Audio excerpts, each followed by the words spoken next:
kinumpirma ng Benguet Police na nasawi si dating Department of Public Works and Highways o DPWH Undersecretary Catalina Cabral matapos na matagpuan sa malalim na bahagi ng Cannon Road sa Tuba, Benguet nitong Huwebes ng gabi.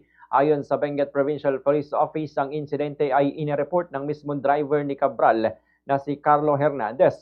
Batay sa salaysay ng tsuper, bandang alas 3 ng hapon ay magkasama pa silang bumiyahe patungong La Union nang hilingin ni Cabral na huminto muna sa Cannon Road at iwan siya roon. Pagkatapos nito, nagtungo ang driver sa isang malapit na gasoline station. Nang bumalik ito, bandang alas 5 ng hapon, hindi na niya nakita si Cabral sa lugar. Sinubukan din niyang hanapin ito sa hotel na tinutuluyan nito, ngunit wala rin doon ang dating opisyal. Dahil dito, inireport niya ang insidente sa pulisya bandang alas 7 ng gabi. Bandang alas 8 naman ng gabi, natagpuan si Cabral na walang malay at unresponsive sa gilid ng Buwed River. Tinatayang 20 metro ang sa ibaba ng highway. Kalaunan ay dineklara itong patay at dinala ang kanyang mga labi sa isang lokal na punerarya. Samantala, sinabi ni Assistant Ombudsman Miko Clavano na iniutos ng Office of the Ombudsman sa mga otoridad sa Benguet na kunin at pangalagaan ng cellphone at iba pang gadgets ni Cabral upang maisumite sa mga investigador sa tamang panahon.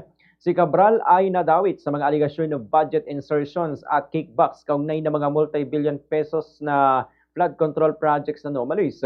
Nauna na niyang itinanggi ang mga paratang na may kaugnayan sa umunoy 2026 budget insertion ayon kay DPWH Secretary Vince Dizon.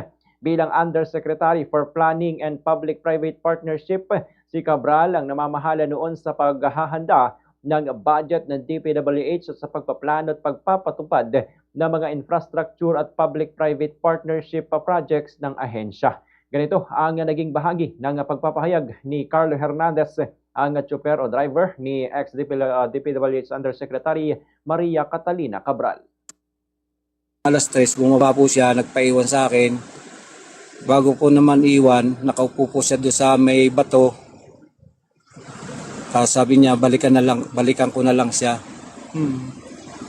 Pagbalik ko po siguro 1 hour, nakita ko, binalikan ko, wala na po dito. Hindi ko naman alam naman ganun po ang mangyayari. Nung bumibiyahe po kayo, wala po siyang wala naman po siyang kinukwento sa akin na kung meron siyang problema, wala naman po kinukwento sa akin.